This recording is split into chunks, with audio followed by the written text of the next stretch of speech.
अस्सलाम वालेकुम बच्चों। आज से हम लोग ज्योमेट्री में चैप्टर नंबर 2 स्टार्ट कर रहे हैं।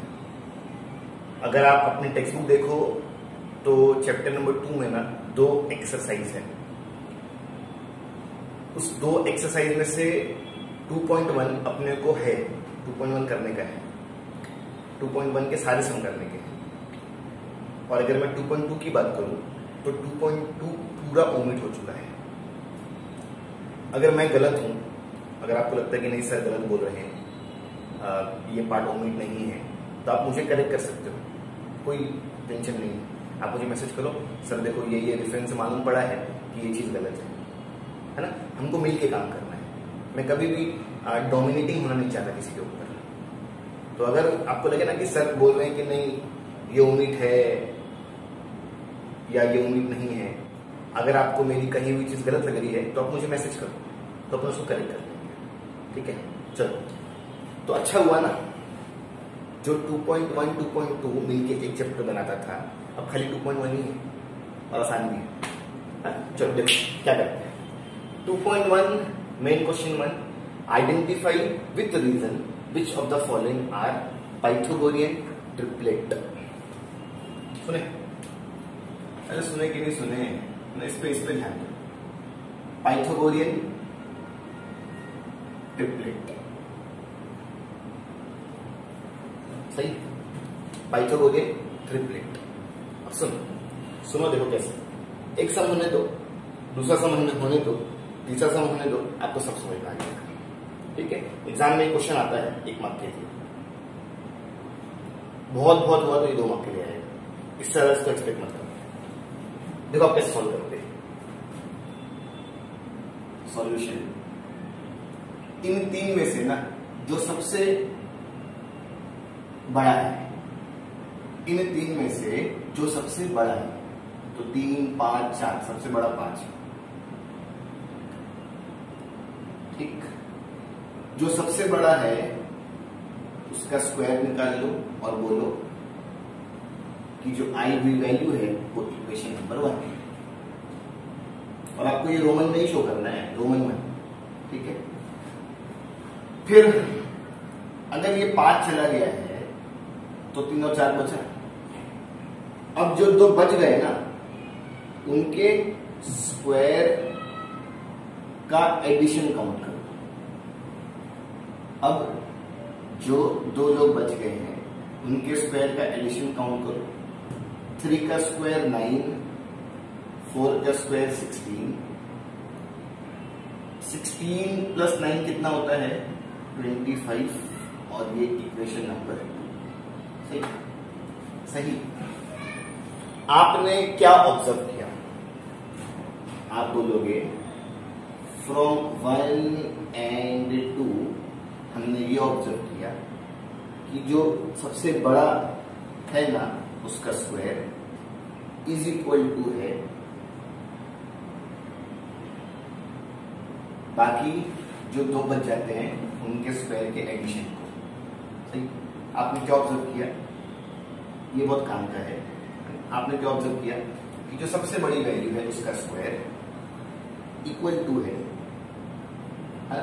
जो सबसे बड़ा है उसका स्क्वायर, मतलब चले गया, इज इक्वल टू है जो बच गए उनके स्क्वायर के एडिशन।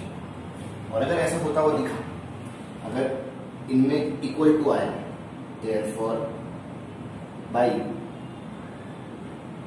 converse of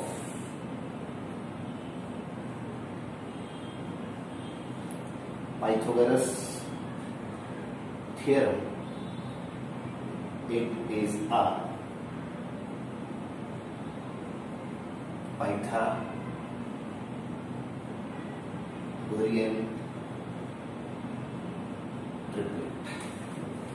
समझ में आया? अरे समझ में आया, बस आपका सम फिनिश है ना। तो आपको यही करना है।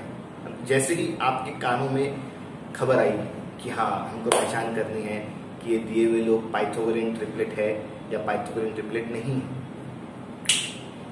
3 लोग होंगे, उस 3 में से जो सबसे बड़ा है उसके स्क्वायर की वैल्यू को बोलने का इक्वेशन नंबर 1।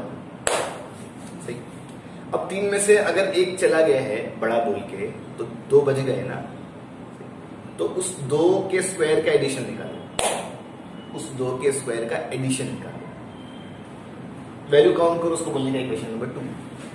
अगर वैल्यू मैच कर गई मतलब जो सबसे बड़ा है वो इक्वल आ रहा है बचे हुए स्क्वायर के एडिशन को।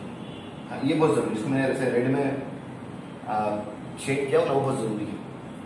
सही, अगर ऐसा होता हुआ दिखा तो तुरंत by converse of Pythagoras theorem it is a Pythagorean triplet, है ना। By converse of Pythagoras theorem it is a by converse of Pythagoras theorem it is a Pythagorean triplet. सही, अगर वो ट्रिपलेट है तो स्टेटमेंट आएगा by converse of Pythagoras theorem, है ना। मतलब अगर ये इक्वल टू का रिलेशन शो कर रहा है तो ये जुमला आएगा, अगर ये इक्वल टू का रिलेशन नहीं शो कर रहा तो ये जुमला नहीं आता, डायरेक्ट हम बोलते it is not a Pythagorean triplet. सही सही, हल्का हल्का समझ में आ रहा होगा। एक और देखते हैं और समझ में आएगा। ठीक है, देखो देखो 3 लोग हैं, मुझे पहचान करनी है कि ये पाइथागोरियन ट्रिपलेट है या नहीं। 3 में से सबसे बड़ा 12 का स्क्वायर 144, इक्वेशन नंबर 1। जो बच गए 9 का स्क्वायर 4 का स्क्वायर, उनका एडिशन। 9 का स्क्वायर 81, 4 का स्क्वायर 16, प्लस कर लो 9 1 सॉरी 6 1 7 1 8 9, इक्वेशन नंबर 2। अब मुझे बताओ क्या ये वैल्यू मैच कर रही है? नहीं। आप बोलोगे जो सबसे बड़ा है उसका स्क्वायर मैच नहीं किया। सही, जब वो मैच कर रहा था तो हम इज इक्वल टू का सिंबल डाल रहे थे, अब जब वो मैच नहीं कर रहा है हम तो नॉट इक्वल टू का सिंबल डालेंगे। ठीक है, चलो 9 का स्क्वायर प्लस 4 का स्क्वायर, जो सबसे बड़ा है उसका स्क्वायर मैच नहीं कर रहा है। किसको मैच नहीं कर रहा है? जो बच गए तो उनके स्क्वायर के एडिशन को। अब वो मैच नहीं कर रहा है तो आप डायरेक्ट लिखोगे therefore it is not a Pythagorean triplets. समझ में आया? अरे समझ में आया तो 2 चीज का बहुत ध्यान रखना। सुनना एकदम ध्यान से। अगर चीज मैच करेगी तो हम थ्योरम इस्तेमाल करेंगे, अगर चीज मैच नहीं करेगी तो हम थ्योरम इस्तेमाल नहीं करेंगे। समझ में आ रही बात, है ना। जब वो इक्वल था तो हम थ्योरम का रेफरेंस लेंगे कि हाँ एक पाइथागोरस करके थ्योरम है, वो कहता है कि बड़े का स्क्वायर अगर इक्वल है 2 बचे हुए छोटे के स्क्वायर के एडिशन को, है ना, बड़े का स्क्वायर इक्वल है बचे हुए 2 स्क्वायर के एडिशन को, तो वो पाइथागोरियन ट्रिपलेट है। तो अगर इक्वल टू आया तो ये वाला स्टेटमेंट आएगा, अगर इक्वल टू आया तो ये जुमला आएगा और उसके बाद वो पाइथागोरियन ट्रिपलेट कहलाएगा। अगर इक्वल टू नहीं आया तो वो स्टेटमेंट थ्योरम वाला नहीं आएगा, है ना। थ्योरम ट्रिपलेट होने की गवाही देता है। सही, ये जो थ्योरम दिख रहा है Pythagoras theorem, converse of Pythagoras theorem, ये जो थ्योरम है वो पाइथागोरियन ट्रिपलेट होने को सपोर्ट करता है। अब जब वो इक्वल ही नहीं है तो थ्योरम नहीं आएगा। तो याद रखना इस चीज को, अगर इक्वल है तो ही आप थ्योरम का स्टेटमेंट या थ्योरम का नाम लोगे, अगर इक्वल नहीं है तो आप थ्योरम का जिक्र नहीं करोगे, डायरेक्ट आप बोलोगे it is not a Pythagorean triplet. सही सही। एक क्वेश्चन देख लेते हैं, पहचान करनी है कि ये पाइथागोरियन ट्रिपलेट है या नहीं। तरीका, 3 में से जो सबसे बड़ा है उसका स्क्वायर काउंट कर लो। चलो अब 27 को मुझको आता नहीं है तो मल्टीप्लाई कर लेते हैं। 7 7 14 आई थी, 7 2 14, 14 and 4 18, 2 7 जा 14, 2 2 जा 4, 5, 8 4 12, 5 6 7, 7 2 9, इक्वेशन नंबर 1। सही। तो जो सबसे बड़ा था, मैंने जब उसका स्क्वायर निकाला तो कितना आया? 729। अब जो दो छोटे बच जाते हैं उनके भी स्क्वायर का एडिशन निकालो। अब जो दो छोटे बच जाते हैं उनके भी स्क्वायर का एडिशन निकालो। 10 का स्क्वायर 100, 24 का 576, हमको 24 तक का याद है। अब 576 प्लस 100, 676, इक्वेशन नंबर 2। मैं क्या ऑब्जर्व कर रहा हूं कि जो सबसे बड़ा है उसका स्क्वायर मैच नहीं कर रहा है। किसको?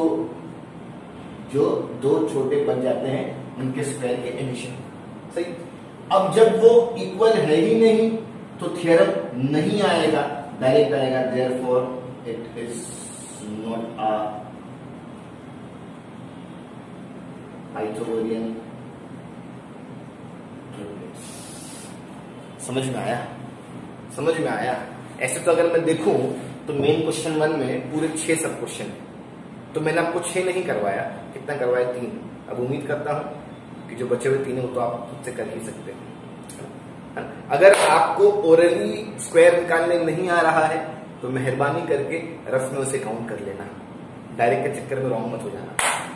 ठीक ठीक, एक बार रिवाइज करें क्या हुआ।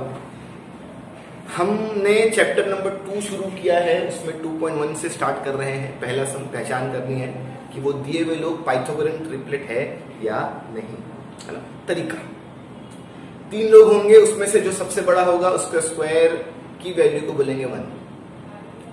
जो 2 बच जाते हैं उनके स्क्वायर का एडिशन निकालो और उसकी वैल्यू को बोलेंगे 2।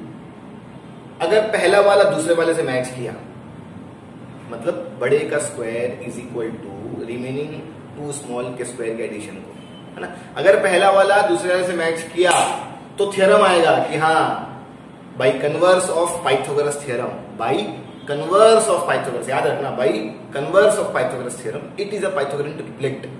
अगर चीज इक्वल है तो थ्योरम गवाही देगा। अब जब चीज इक्वल ही नहीं है तो थ्योरम की गवाही देगा, है ना। तो देखो, जब इक्वल था तो थ्योरम का इस्तेमाल हुआ था, जब इक्वल नहीं है तो आप डायरेक्ट फैक्टर्स बनाओगे, आप डायरेक्ट फैक्टर्स बनाओगे। और यही तरीका है इसका, यही तरीका है इसका। अब अगर आप बोलोगे सर हमने जो गाइड देखी है उसमें तो by converse of Pythagoras theorem नहीं लिखा हुआ है, वहां पे एक स्टेटमेंट लिखा हुआ है। तो मैं बोलूंगा वो लिखा हुआ स्टेटमेंट है और उस स्टेटमेंट का जो नाम है ना वो ये है। सही? अरे सही, हर थ्योरम का ना एक नाम होता है और एक स्टेटमेंट होता है। तो जो आपकी गाइड में दिया है ना वो थ्योरम का स्टेटमेंट दिया हुआ है और जो मैंने लिखा हूं ना वो थ्योरम का नाम लिखा। तो जब आसानी और कम में काम हो रहा है तो उसको फॉलो करो ना। सही? सही। फिर अगर आपके मन में ये सवाल चल रहा है सर अगर नंबर कटे तो मैं बोलूंगा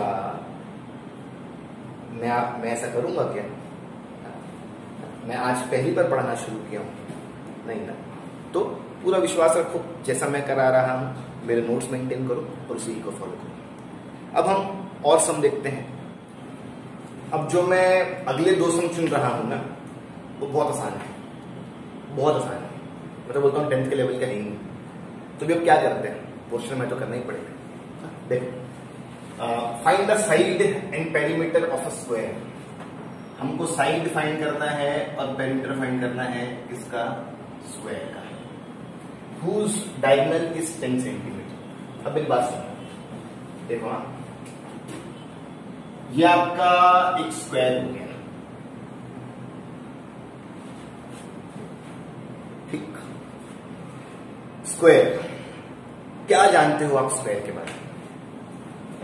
स्क्वायर एक 4 साइड का फिगर होता है, उसकी हर साइड आपस में इक्वल होती है। अगर एक 4 का तो ये भी 4 का, ये भी 4 का, ये भी 4 का। अगर एक 20 का तो ये भी 20 का, ये भी 20 का, ये भी 20 का। ठीक। फिर उसके बाद स्क्वायर की जिस तरह से चार साइड होती है और चारों आपस में इक्वल होती है, वैसे ही मैं अगर बात करूं तो स्क्वायर के चार एंगल भी होते हैं और चारों एंगल 90 के होते हैं। चारों एंगल एक खंड, एक दो तीन चार, चारों एंगल कितने के होंगे? 90 के। जरूरत पड़ने पर मैं उसको दिखा दूंगा, अभी फिलहाल बात करना। फिर उसके बाद साइड हो गया है, एंगल हो गया है। मैं एक और चीज का जिक्र देख रहा हूं, या मैं कहूं कि स्क्वायर का एक और एलिमेंट होता है डायगोनल। डायगोनल, डायगोनल किसे कहते हैं? डायगोनल मैं बना दूं, तो दिख रहा है, तिरछा दिख रहा है। डायगोनल किसे कहते हैं? वो लाइन जो दो एंगल को जोड़ दे, लेकिन वो दो जो एंगल है ना वो अपोजिट होना चाहिए। सही, वो लाइन जो दो ऑपोजिट एंगल को जोड़ दे। तो देखो एक एंगल ये है, एक एंगल ये है, तो वो जो ऑपोजिट एंगल थे ना आमने सामने वाले, सही सही है। तो फिर अगर आपके मन में सवाल आ रहा है सर क्या एक ही डायगोनल होता है? तो नहीं, एक ही नहीं होता है, ये भी डायगोनल है। सही, ये भी क्या है? डायगोनल है। तो खैर चार साइड होती है, चार एंगल होते हैं, दो डायगोनल होते हैं, चार साइड आपस में इक्वल। अगर कोई मुझसे पूछे कि एक साइड कितने की, तो मैं बोलूंगा ये क्वेश्चन पे डिपेंड करता है ना, कि एक साइड कितने की। मैं ऐसा खुद से नहीं कह सकता। जिस तरह से चार साइड होती है उसी तरह से चार एंगल होते हैं। लेकिन अगर कोई मुझसे पूछे कि चारों एंगल कितने के, तो मैं बोलूंगा एक 90 का। 90 90 90 90। तो साइड को लेके मैं कुछ नहीं कह सकता, मैं डिपेंड करता हूं क्वेश्चन पे। लेकिन अगर बात है एंगल को लेके, तो हाँ, एंगल 90 के होते हैं। दो डायगोनल होते हैं और दोनों ही आपस में इक्वल होते हैं।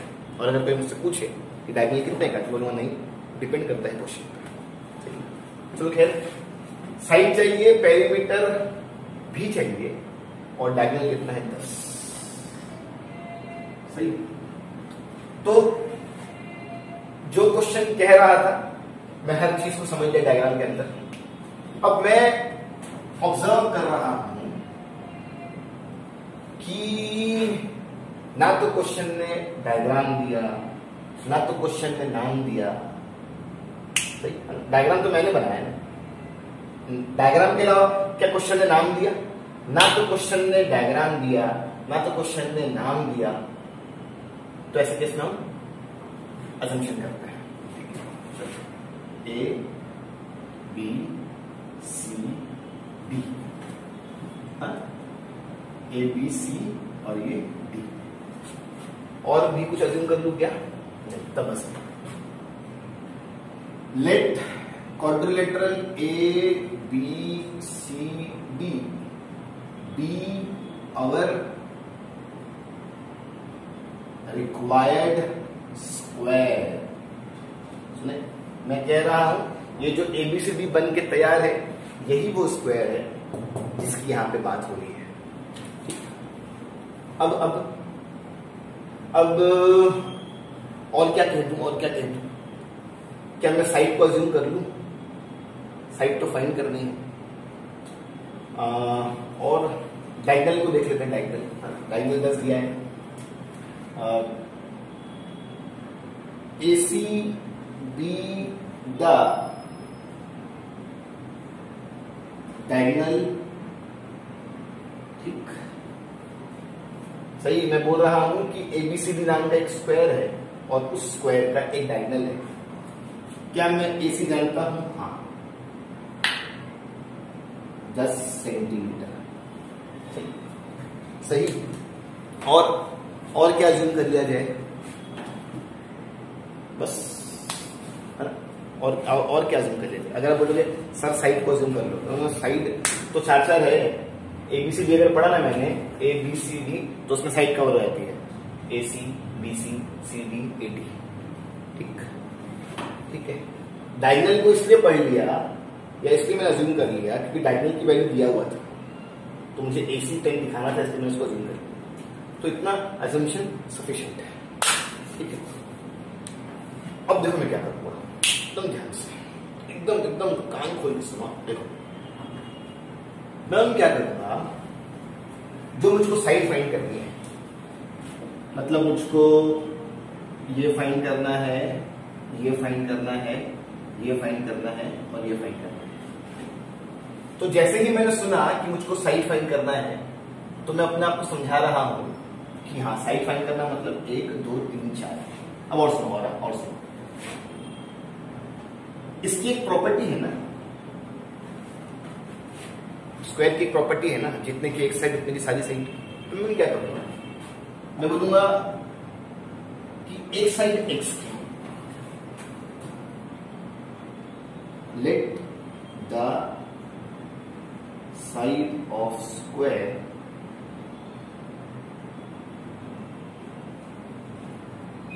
B x. सही। अब कहां मैं चारों को अलग अलग करके फाइंड करूं? अगर क्वेश्चन कह रहा है जाओ साइड फाइंड करो, तो मैं कहां अलग से ए बी फाइंड करूं, बी सी फाइंड करूं, सी डी फाइंड करूं और ए डी फाइंड करूं?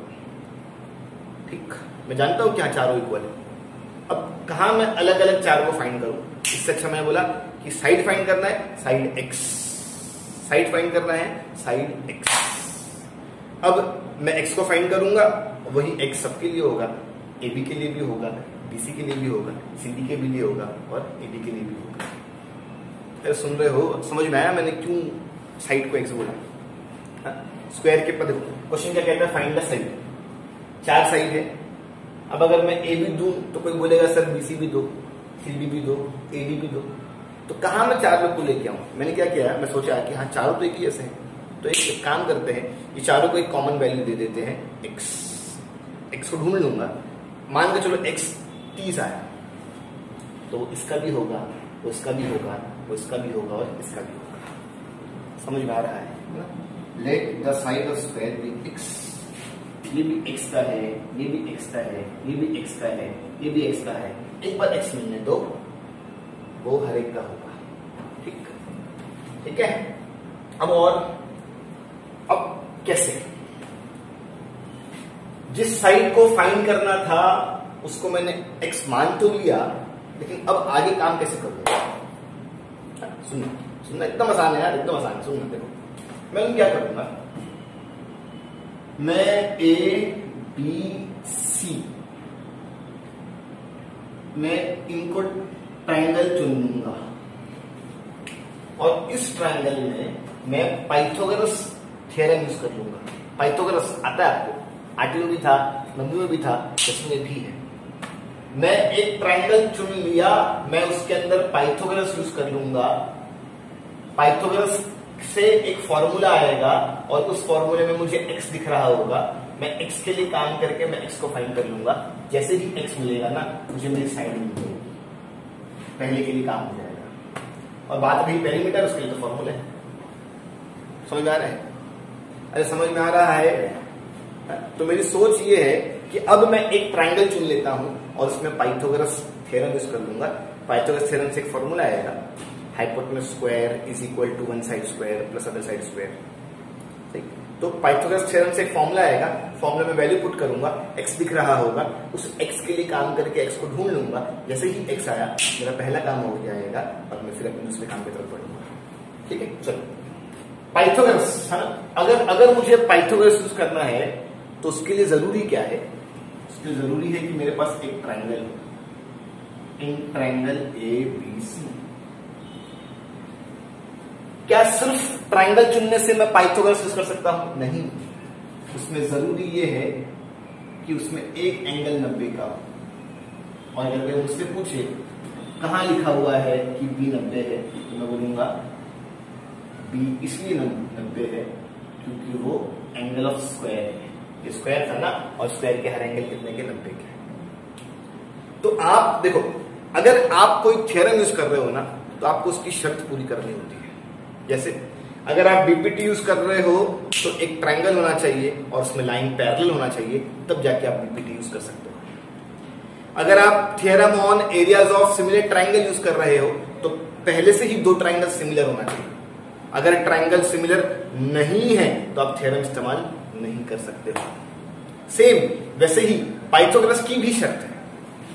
अगर आप किसी ट्रायंगल में पाइथागोरस यूज कर रहे हो अगर आप किसी ट्रायंगल में पाइथागोरस यूज कर रहे हो तो एक ट्रायंगल होना चाहिए। हाँ, एबीसी नाम का एक ट्रायंगल है। सिर्फ ट्रायंगल होने से आप पाइथागोरस यूज नहीं कर सकते, उसके अंदर एक एंगल को 90 भी दिखाना होगा। क्या ए 90 है? नहीं। क्या सी 90 है? नहीं। क्या बी 90 है? हाँ। कैसे? क्योंकि वो एंगल ऑफ स्क्वायर है।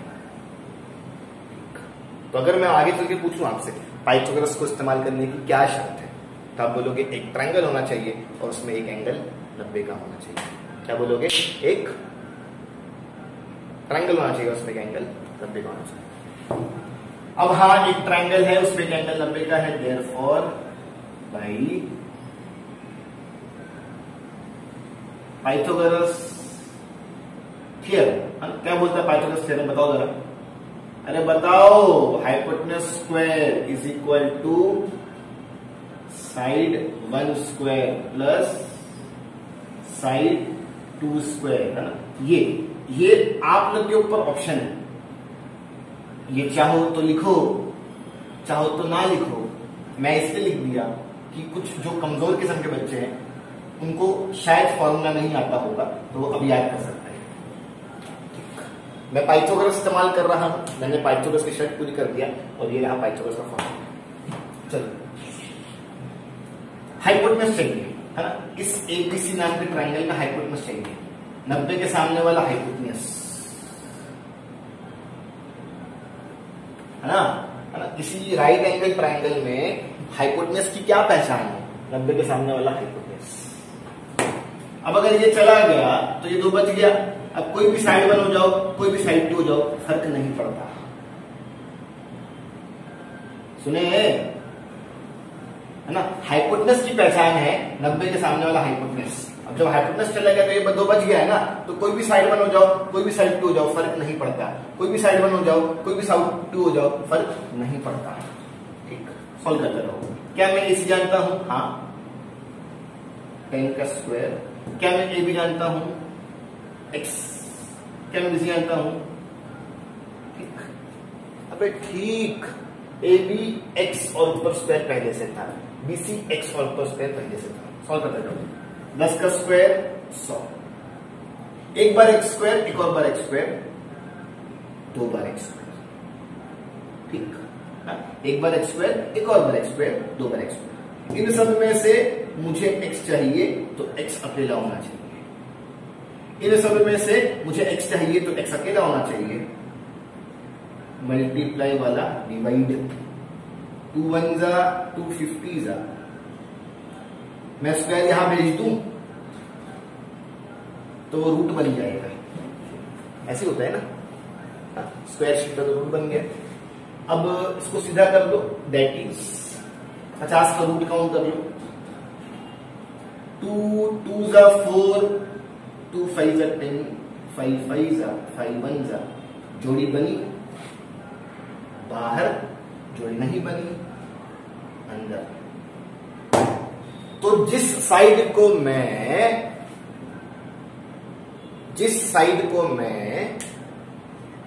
x मान के चल रहा था उसकी वैल्यू कितनी आई? 5√2। फिर यहां पे लिख दो, ऐसा लिख दो, therefore side of square is equal to x is equal to 5√2। कुछ सेंटीमीटर दिया है कि हाँ यहां सेंटीमीटर दिया, तो यहां पे भी क्या आएगा? सेंटीमीटर। इस तरह से मैंने मेरे पहले वाले के लिए काम कर लिया। अब दूसरा वाला, पेरीमीटर ऑफ स्क्वायर। स्क्वायर की तो स्पेलिंग आती होगी ना, perimeter of square 4 into side, ये फॉर्मूला है। ठीक, जो मुझे दूसरी चीज फाइंड करनी है उसके लिए फॉर्मूला है 4 इंटू साइड। 4 का 4, साइड साइड साइड 5√2। सादा नंबर से और रूट वाले के लिए कोई नहीं। 4 5 जा 20√2 एज इट इज, है ना। सादे नंबर से। यहाँ पे कुछ लोग रूट में दिखाई दे रहे हैं और कुछ लोग बिना रूट के दिखाई दे रहे हैं। सादे नंबर से 4 5 20 और रूट के लिए कोई नहीं। सेंटीमीटर का जिक्र हो रहा है, यहाँ पे क्या आ जाएगा सेंटीमीटर और आपका सम खत्म। फिर अगर कोई बच्चा सोच रहा है कि सर यहाँ पे स्क्वायर वगैरह नहीं आया, स्क्वायर सेंटीमीटर या स्क्वायर मीटर, तो मैं बोलूंगा स्क्वायर तब जब एरिया की मांग होती है, स्क्वायर तब जब एरिया की मांग होती है। जब तक एरिया की मांग नहीं होगी आप स्क्वायर शो नहीं करोगे। साइड की मांग हुई हम सिर्फ सेंटीमीटर दिखाएंगे, पेरीमीटर की मांग हुई हम सिर्फ सेंटीमीटर दिखाएंगे। तो ये रहा दो मांगा हुआ। समझ में आया? एक बार रिवाइज करते हैं। मुझे स्क्वायर का साइड चाहिए था, मुझे स्क्वायर का पेरीमीटर चाहिए था, बदले में मुझे डायगोनल दिया था। मैंने सबसे पहले ऑब्जर्व किया कि डायग्राम नहीं है, मैंने डायग्राम बनाया। फिर ऑब्जर्व किया नाम नहीं है, मैंने नाम भी दिया। वो सारे सम जहां पे डायग्राम भी मैं बनाऊं, नाम भी मैं दूं, तो ऐसे केस में क्या होता है अजम्पशन। अजम्पशन में मैंने नेसेसरी चीज दिखाया कि हाँ ये वही स्क्वायर है जिसकी बात हो रही है, और हाँ ये AC डायगोनल है 10 का। फिर साइड चाहिए, 4 साइड है, क्या मैं अलग से AB फाइंड करूं, क्या अलग से BC फाइंड करूं?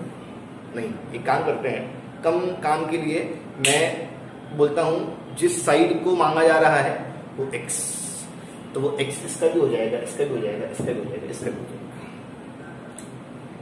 ट्रायंगल चुनो, पाइथागोरस यूज करो, Pythagoras not a big deal, काफी दिन से करता है वो, काफी साल से करता है। X मिल गया, हाँ X मिल गया मतलब वो साइड है, सम खत्म। आप कहीं भी शॉर्टकट नहीं यूज करोगे, SQ वगैरह नहीं लिखोगे, देखो मैंने SQ लिखा, पूरा स्क्वायर लिखो, और अगर राइटिंग ना समझे तो गाइड से देख लिया करो, स्पेलिंग मिल जाएगी। साइड के लिए काम हो गया, बात रही पेरीमीटर की। पेरीमीटर का फॉर्मूला है, फॉर्मूला अप्लाई करो, वैल्यू पुट को सॉल्व करो, आपका आंसर। और अगर मैं यहाँ देखूं, अगर मैं स्टेप में देखूं तो कुछ बिना रूट के हैं और कुछ रूट का है, तो जो बिना रूट के है 4 5 20 और ये सम खत्म। सम नंबर 8 देखते हैं, वो भी कुछ इसी ही तरह का है। सम नंबर 8 देखते हैं, वो भी कुछ इसी ही तरह का है, आप उसको भी आसानी से सॉल्व करोगे। Exercise 2.1 main question 8, find the diagonal of a rectangle whose length is 35 centimetre and breadth is 12 centimetre. अगर राइटिंग गंदी लग रही है, अगर राइटिंग समझ में नहीं आ रही है, तो टेक्स्ट बुक या गाइड लेके बैठो, 10 होना है। फिर मैं देख रहा हूं कि हाँ क्वेश्चन बात तो कर रहा है रेक्टेंगल को लेके, लेकिन डायग्राम नहीं है, तो मैं डायग्राम बना देता हूं। रेक्टेंगल एक ऐसा 4 साइड का फिगर है ना, रेक्टेंगल एक ऐसे 4 साइड का फिगर है जिसकी ऑपोजिट साइड इक्वल होती है, तो ये इसको इक्वल होगा और ये इसको इक्वल होगा। ये लेंथ है और ये ब्रेथ है, लेंथ मतलब लंबाई, ब्रेथ मतलब चौड़ाई। ठीक, कहीं मेरा कहा हुआ ना बुक से मैच नहीं करेगा, क्योंकि मेरे कुछ अलग सोच रहती है। अक्सर लोग इसको लेंथ मानते हैं और उसको ब्रेथ मानते हैं, और at the end answer same आता है। तो फिलहाल तो मेरा सुन के चलो कि चौड़ाई है तो नीचे चौड़ा होता है, लंबाई है तो इसकी लंबाई है, ठीक है। तो फिलहाल ये मान चलो जब हम मेंसुरेशन करेंगे ना, तो मैं आपसे जिक्र करूंगा कि मैंने क्यों उसको लेंथ या मैंने क्यों उसको ब्रेथ कहा था।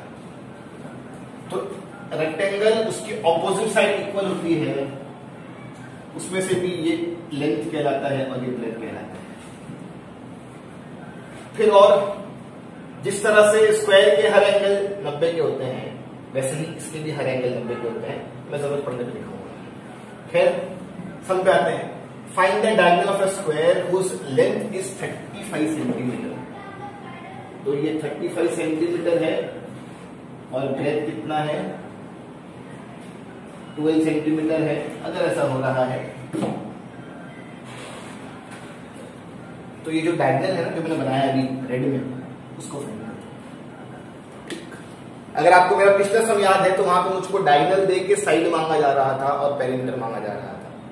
अब इसका उल्टा देख रहे हो, मुझे लेंथ है, मुझे ब्रेथ है, और किस चीज की मांग होगी, डायगोनल। ठीक, अब मैं क्या करूंगा, वही नाम दे दो A B C D, diagram भी मैंने बनाया, नाम भी मैंने दिया, तो let quadrilateral ABCD be our required rectangle. सही? अरे सही कि नहीं? डायग्राम भी मैंने बनाया, नाम भी मैंने दिया, तो ऐसे किस पर असम्पशन करता हूं? ये रहा assumption, let quadrilateral ABCD be our required rectangle. अब मेरे जहन में चल रहा है कि कहीं ना कहीं इसमें भी पाइथागोरस इस्तेमाल होगा। पाइथागोरस से मैं एक फॉर्मूला लाऊंगा, फॉर्मूला नाम देगा, मैं उसमें वैल्यू पुट करूंगा, तो फॉर्मूले को जो वैल्यू लगने वाली है ना, मैं उसको अज्यूम कर लेता हूं। जैसे BC be the length of rectangle, therefore BC is equal to 35 centimetre. Question ने कहीं भी ये नहीं बोला कि BC 35 का है, लेकिन अजम्पशन करने से मैंने ये साबित कर दिया कि BC 35 का है। क्वेश्चन सिर्फ इतना कह के शांत हो जा रहा है कि length of diagonal is 35 centimetre. जब मैं पाइथागोरस यूज करूंगा तो उसमें ऐसा थोड़ा होता है कि लाओ लेंथ की वैल्यू लाओ या लाओ ब्रेथ की वैल्यू लाओ, नहीं ना। वो तो पाइथागोरस के फॉर्मूले से मेरे पास एक नाम आएगा और मैं नाम में वैल्यू पुट करूंगा ना। तो क्वेश्चन ने मुझे यहां पे नाम की वैल्यू नहीं दिया हुआ है ना। क्वेश्चन ये नहीं कहता है कि BC 35 है, क्वेश्चन क्या कहता है? लेंथ 35 है। तो मैं जानता हूं ना लेंथ मतलब BC, और DC कितना है? 35। तो जो मैं जानता हूं मैं यहां पे लिखूंगा। ठीक ठीक, और बात करेंगे इसको लेके बाद में। जिस तरह से मैंने लेंथ BC को दिखा दिया और DC 35 बता दिया, उसी ही तरह से BC be the breadth of rectangle, और BC कितना आ गया? 12 सेंटीमीटर। क्वेश्चन ने ब्रेथ 12 बोला था, लेकिन मैंने क्या दिखाया? मैंने बोला BC ब्रेथ है और BC कितना है? 12। मैं इसलिए ये सारी वैल्यूज फाइंड कर रहा हूं क्योंकि मुझे ये आगे लगने वाली है ना। चलो, अजम्पशन हो गया, अजम्पशन हो गया। अगर आपके मन में सवाल चल रहा है सर क्यों हम BC या DC को इतना इंपॉर्टेंस दे रहे हैं? अगर बात है ब्रेथ की तो ब्रेथ तो AB भी है ना, अगर बात है लेंथ की तो लेंथ तो AB भी है ना। तो मैं बोलूंगा कि भविष्य में इन फ्यूचर मैं इस ट्रायंगल को सेलेक्ट करके पाइथागोरस यूज करने वाला हूं। मैं इस ट्रायंगल को सेलेक्ट करके पाइथागोरस यूज करने वाला हूं। तो जिस ट्रायंगल से मैं आगे चल के काम करने वाला हूं, मैं उसी को फाइंड कर रहा हूं या मैं उसी की वैल्यूज अज्यूम कर रहा हूं। अगर आप BAD में काम करना चाहो तो आप BAD में सेम काम कर सकते हो। जो मैंने BC को अज्यूम किया हूं आप AB को अज्यूम कर लेना, जो मैंने CD को अज्यूम किया हूं आप AB को अज्यूम कर लेना। कोई जोर जबरदस्ती नहीं है। मैं ये वाला ट्रायंगल चुन रहा हूं, आप ये वाला ट्रायंगल चुन लेना, अंत में आंसर सेम आएगा। अरे ठीक, चलो। क्वेश्चन ने ना तो डायग्राम दिया था ना तो डायग्राम को नाम दिया था, मैंने अज्यूम कर लिया। मैंने अजम्पशन में इस चीज का बहुत ध्यान दिया कि उस वैल्यूज को भी अज्यूम कर लो जो आगे चल के लगने वाली है। अब एक ट्रायंगल चुन लो। इन ट्रायंगल बेसिक नाम पढ़ो, BCD angle C is equal to 90। कैसे? एंगल ऑफ रेक्टेंगल, है ना। ये C 90 कैसे? क्योंकि ये रेक्टेंगल का एंगल है और रेक्टेंगल के हर एंगल कितने के होते हैं? 90 के होते हैं। अरे सही, चलो। Therefore, बाई पाइथागोरस थ्योरम, क्या है थ्योरम? हाइपोटेनस का square is equal to side 1 square plus side 2 square, और फिर मैं कह दूं ये वाली लाइन ऑप्शनल है, आप लिखो तो भी चलेगा, नहीं लिखो तो भी चलेगा। इस BCD में हाइपोटेन्यूज 90 के सामने वाला है ना, अरे है कि नहीं? हाँ, इस BCD में हाइपोटेन्यूज 90 के सामने वाला, तो 90 के सामने वाला क्या है? BD। फिर मैं BD को देखते हुए सोच रहा हूं कि जिस डायगोनल की मांग हो रही है ना, तो BD ही है। मैंने पाइथागोरस यूज किया, पाइथागोरस बोलता है जाओ मेरे लिए हाइपोटेन्यूज लेके आओ, 90 के सामने वाला हाइपोटेन्यूज। जैसे ही मैंने BD को देखा, अच्छा BD ही डायगोनल है, क्या बोलूंगा मैं? BD ही डायगोनल है, मतलब इस सम के अंत में मैं BD को फाइंड कर लूंगा, और जैसे ही BD मिलेगा मैं स्टेटमेंट देके काम खत्म हो जाएगा। ठीक, चलो BD चला गया, अब ये साइड 1 हो जाए, ये साइड 2 हो जाए, क्या फर्क पड़ता है? BC का स्क्वायर और BC का स्क्वायर, ये साइड 1 तो ये साइड 2, अगर ये साइड 1 तो ये साइड 2, फर्क नहीं पड़ता है। चलो BD तो डायगोनल है, मैं इसकी खोज में हूं, इसे दिखने दो। BC 35,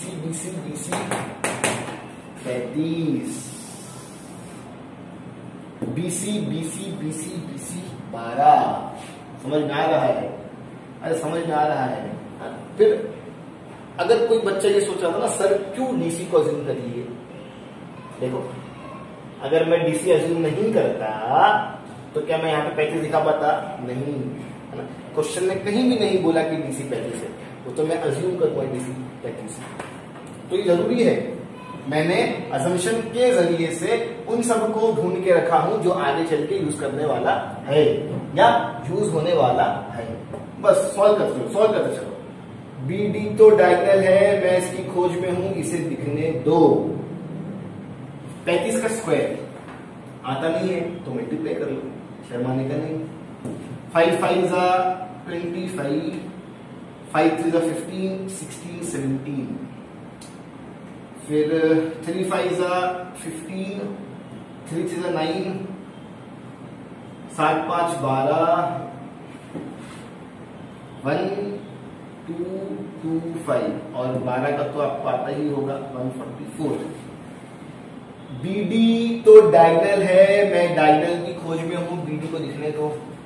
5 4 9, 4 2 6, 2 1 3, और ये 1। सही? अरे सही है। अगर आप डायरेक्टली प्लस नहीं कर पा रहे हो तो ऐसे बाजू में ऐसा करके प्लस कर लो। 1 2 2 5 1 4 4, 5 4 9 6 3, 1 3 6 9। समझ में आ रहा है कि नहीं? मैं कोई बड़ा काम नहीं करा रहा हूं, पाइथागोरस इस्तेमाल कर रहा हूं। पाइथागोरस बहुत पहले से इंट्रोड्यूस हो चुका है आपके सब्जेक्ट में। चलो अब BD चाहिए, तो BD अकेला होना चाहिए, स्क्वायर वाला शिफ्ट होगा तो रूट बन जाएगा 1369। 1369 का रूट 37।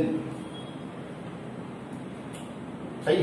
ये याद कर लेना, ये याद करना चाहिए। 37 ना एक थोड़ा सा मेरे ख्याल से 19 में जाएगा, वो भी जाएगा, एक प्राइम नंबर, इसको याद कर लेना।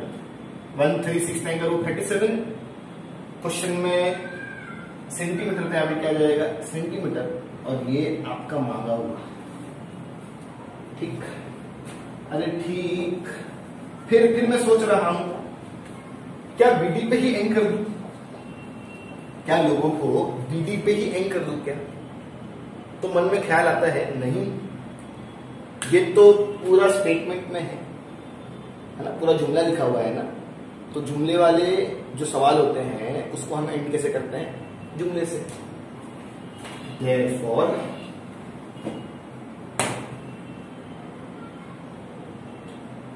लेंथ ऑफ डायगोनल, है ना, मतलब डायगोनल की लंबाई। लेंथ ऑफ डायगोनल मतलब डायगोनल की लंबाई।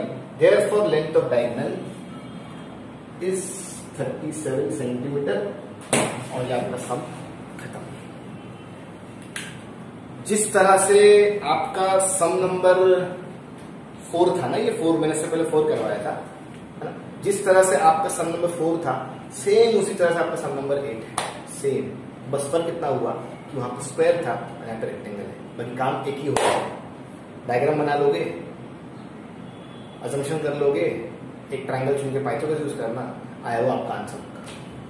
आप किसी भी सम को, सिर्फ मैं इस सम की बात नहीं कर रहा हूं, आप किसी भी सम को प्रेजेंट कैसे करोगे, आपका प्रेजेंटेशन देखो कैसा होगा। जब आपकी ये लॉन्ग बुक होती है तो आप हमेशा टॉप पे ना, टॉप में पेज के टॉप पे आपका डायग्राम बनेगा। अगर आप इस सम को देखो तो मैंने आखिरी में डायग्राम बनाया इसलिए ताकि वो आपको दिखे अच्छे से। अगर मैं इसको यहां बनाऊं तो शायद से दिखेगा, लेकिन आप जब लिखोगे ना चीजों को तो आपका डायग्राम हमेशा टॉप पे होना चाहिए। फिर स्क्रीनशॉट पर सोल्यूशन, पहले ये आएगा, फिर ये आएगा और फिर आखिर में आएगा। तो हर सम में चाहे वो डायग्राम दे या ना दे, आपको डायग्राम बनाना है, वो भी top of the page and centre of the page. ठीक, मैं मेरा आज का लेक्चर यही एंड कर रहा हूं। मैं सोच के आया था कि हाँ मैं 3 सम कराऊंगा और मैं 3 सम करवा दिया। हम नेक्स्ट लेक्चर में और सम सॉल्व करेंगे। आपके एग्जाम आ रहे हैं, उसके लिए पढ़ाई करो खूब सारी। जल्दी हम आपके एग्जाम का परमिट कार्ड इशू करने वाले हैं। वो बच्चा जो टेस्ट देने वाला है वो आके अपना परमिट कार्ड इशू करेगा, बट ऑन वन कंडीशन, उनकी फीस 7,000 भरी होना चाहिए। चलो